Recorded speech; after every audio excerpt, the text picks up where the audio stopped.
वाला विद्यार्थी भाई बहनों धोरण 10 विषय गणित प्रकरण त्रिकोणमितिनो परिचय આપણે આની અગાઉ ભાગ 15 ની અંદર સ્વાધ્યાય 8.4 ના દાખલા નંબર 1 2 અને 3 ની ગણતરી કરી। હવે આ સ્વાધ્યાયના 8.4 ના દાખલા નંબર 4 એ આપણે આ ભાગ 16 ની અંદર એની ગણતરી કરીશું। હવે એમાં આમ તો છે ખાલી જગ્યાઓ પણ રીત કરીએ અને જવાબ મળે એટલે આમ તો એ બે ગુણમાં પણ પૂછી શકે એવી ખાલી જગ્યાઓ છે અને થોડી એક ગુણની એટલે આ પહેલો જે એમાં 9 sec square a ઓછા 9 tan square a જો આની અંદર તમે દેખીતી રીતે જો તો બંને ઉત્પાદોમાં 9 9 છે એટલે 9 સામાન્ય તરીકે લઈએ તો આપણને sec square a ઓછા 9 બાર ગયા તો પછી આમાંથી પણ 9 બાર ગયા એટલે tan square a। હવે આપણે છેલ્લે જે નિત્ય સમૂહ મેળવ્યા હતા એના સૂત્રો પાછા ફરીથી 1 plus tan square a બરાબર sec square a।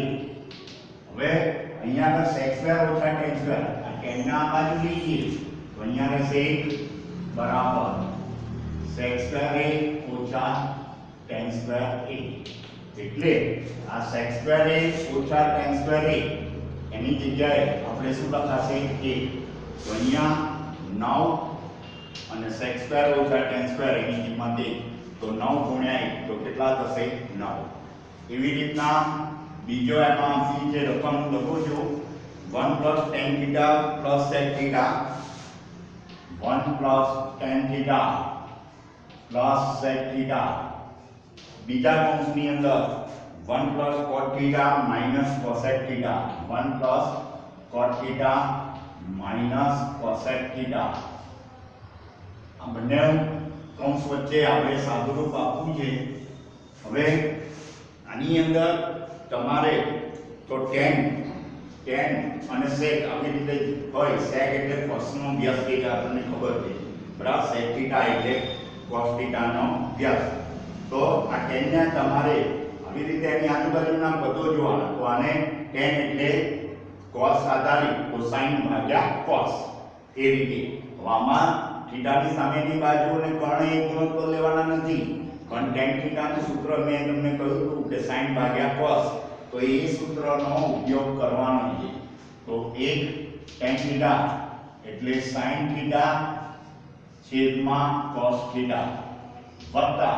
Uh sec theta એટલે 1 ના છેદમાં cos theta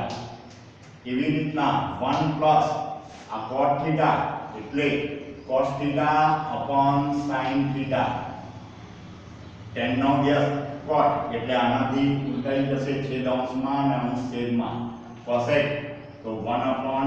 sin theta એક એક પદની અંદર દરેક સ્ટેપમાં આગળ સૂત્રો આવતા જશે। હવે પહેલા પદનો લસા पहला अंशनो तो cos थीटा થશે સમાન છે cos थीटा લસા રૂપે લખ્યો 1 ગુણ્યા cos थीटा આના છેદમાં તો છે એટલે sin थीटा નો sin थीटा વત્તા 1 એવી રીતના આમાં લસા રૂપે sin थीटा લખાશે આ એકની જોડે sin थीटा ગુણાશે sin थीटा વત્તા cos थीटा माइनस 1। હવે જો પહેલા પદની અંદર sin theta plus cos theta sin theta plus cos theta આ બંને આ પહેલો ભાગ સરખો અને આપણે a તરીકે લઈએ આટલો ભાગ અને આ b તરીકે લઈએ b બરાબર +1 -1 તો a plus b a minus b તો a square ઓછા b square a એટલે cos theta plus sin theta એનો વર્ગ એનો વર્ગ ઓછા b નો વર્ગ બરાબર એટલે 1 નો વર્ગ આ રીતે થશે અને છેદમાં cos theta ગુણ્યા sin theta। હવે આનો a વત્તા b ના હોલ સ્ક્વેર પ્રમાણે વિસ્તરણ આપીએ તો a નો વર્ગ એટલે cos theta નો વર્ગ cos square theta 2 વડે ગુણાશે 2 cos theta sin theta plus sin theta નો વર્ગ sin સ્ક્વેર theta ઓછા 1 છેદમાં cos theta ગુણ્યા sin theta cos theta into sin theta વનાવ પરથી આગળ આ રીતે લખાશે આ cos સ્ક્વેર theta અને sin સ્ક્વેર theta એને સાથે ગોઠવીએ કારણ કે બેનો સરવાળો એક થાય એટલે cos સ્ક્વેર theta વત્તા sin સ્ક્વેર theta વત્તા 2 cos theta sin theta minus 1 છેદમાં cos theta into sin theta હવે cos સ્ક્વેર વત્તા sin સ્ક્વેર આ બેનો સરવાળો 1 થશે વત્તા 2 cos theta sin theta minus 1 cos theta into sin theta plus 1 minus 1 ઉડી જશે ઉપર નીચે જે રહ્યું 2 cos theta sin theta અને એના છેદમાં cos theta into sin theta cos theta sin theta ઉપર નીચે સરખા એટલે બાકી રહ્યા 2 તો એનો જવાબ આવશે 2 આવી રીતે આપણે આ ખાલી જગ્યાઓની ગણતરી થાય એવી રીતના આગળ આપણે ત્રીજી ખાલી જગ્યા પણ તમને એની સમજ આપી દઉં ત્રીજી ખાલી જગ્યા તો એમાં આ રીતે કર્યું છે sec a plus tan a એક કૌંસની અંદર sec a plus tan a બીજા કૌંસની અંદર 1 minus sin a 1 minus sin a તો એની અંદર આપણે જોઈએ તો sec a તો sec એટલે cos no Vyas 1 upon cos a plus tan તો sin a ભાગ્યા cos a આ રીતે થશે એવી રીતના 1 minus sin a આ રીતના આપ્યું છે હવે એનાથી આગળ આપણે આમાં દશા રૂપે બંનેનો છેદ cos a સરખો છે એટલે સમાન છે cos a દશા રૂપે લખીશું cos a બાકી રહ્યું તો 1 પ્લસ sin a બંનેના છેદમાં સરખો દશા છે એટલે અંશ એમના એમ લખાશે છેદ 1 minus sin a હવે અંશ અંશનો ગુણાકાર કરીએ તો 1 plus sin a 1 minus sin a છેદમાં cos a હવે અહીંયા જો બંનેઓમાં 1 1 sin a એકમાં પ્લસ એકમાં માઈનસ એટલે આ સ્વરૂપમાં થયું a plus b a minus b તો આપણે એને બંનેઓમાં a સરખા b સરખા એકમાં પ્લસ એકમાં માઈનસ તો a square minus b square પૂર્ણ વર્ગના તફાવત પ્રમાણે તો અહીંયા 1 sin a તો એના ઉપરથી આપણે આ રીતે લખાશે 1 1 નો વર્ગ ઓછા sin a નો વર્ગ છેદમાં cos a તો 1 નો વર્ગ 1 ઓછા sin a નો વર્ગ sin સ્ક્વેર a છેદમાં cos a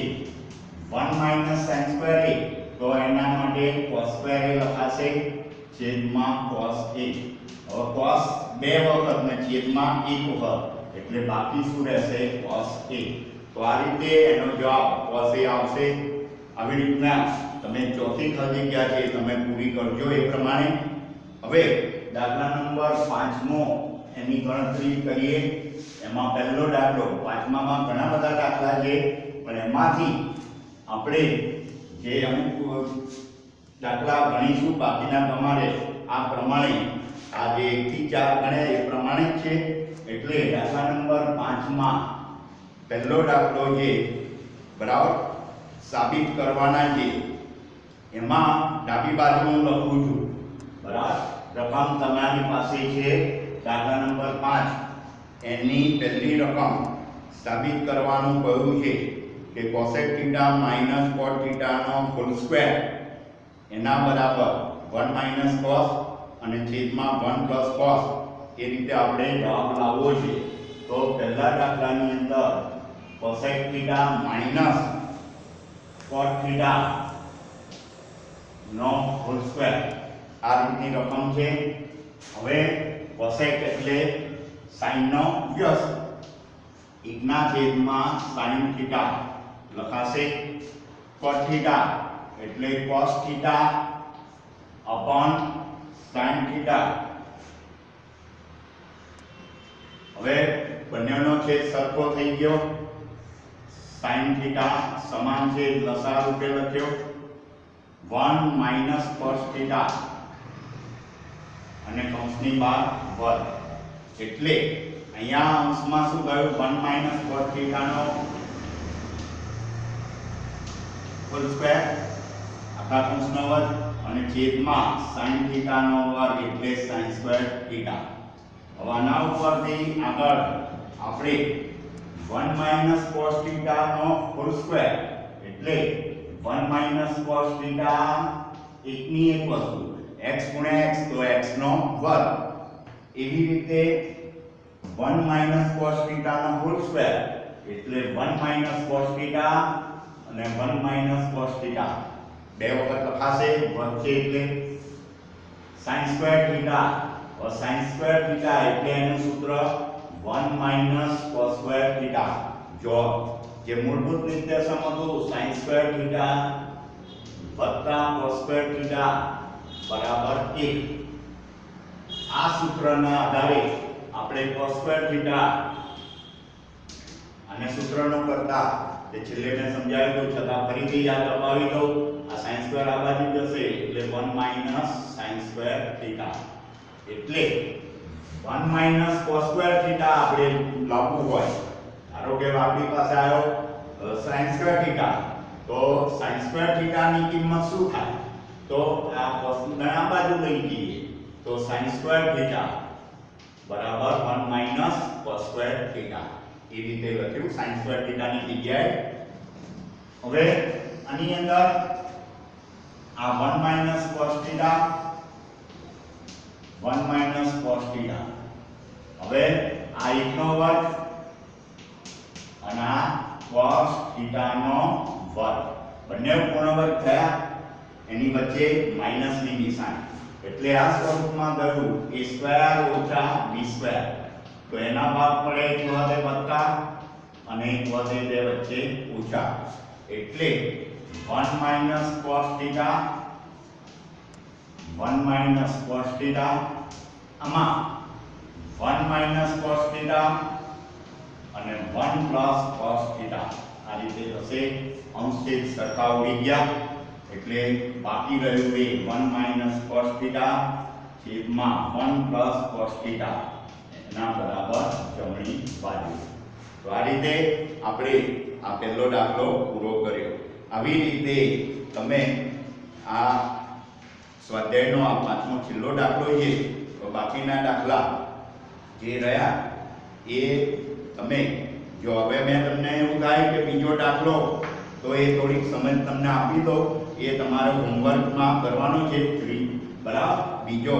પછીના ત્રીજોને હું કરાવીશ પણ બીજા દાખલાની અંદર તમારે રકમમાં આપ્યું છે sin a અરે cos a છેદમાં 1 પ્લસ sin a વત્તા 1 પ્લસ sin a છેદમાં cos a બરાબર 2 sec a તો એમાં તમારે લસા લેજો ચોકડી ગુણાકાર કરી ડાબી બાજુ લેજો ચોકડી ગુણાકાર કરી અને એનું તમે સાદું રૂપ આપજો એટલે તમારે અને મૂળભૂત નિત્યસમોનો પણ ઉપયોગ કરવાનો આવશે બરાબર એટલે ચોકડી ગુણાકાર થોડીક હિન્ટ આપી દઉં એમાં જે બીજા દાખલાની અંદર થોડીક કારણ કે હોમવર્કમાં તમારે ગણવાનો છે પછીના દાખલા બીજા હું ગણાવીશ પણ એની અંદર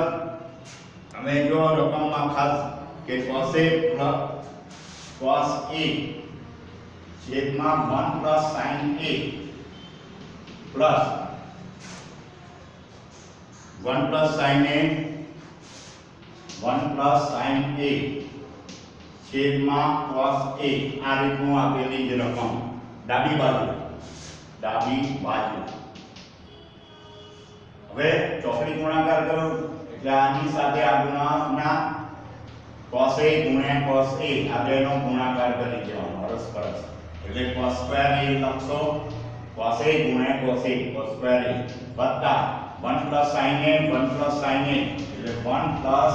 sin a નો હોલ સ્ક્વેર આની જોડી પછી આ બેનો પરસ્પર ગુણાકાર કરવાનો cos a ની જોડી 1 પ્લસ sin a હવે આનું વિસ્તરણ a પ્લસ b નો હોલ સ્ક્વેર પ્રમાણે એનું વિસ્તરણ આપી દેજો cos square a 1 plus 2 sin a વિસ્તરણ પ્લસ sin સ્ક્વેર a છેદમાં cos a 1 plus sin a હવે cos સ્ક્વેર a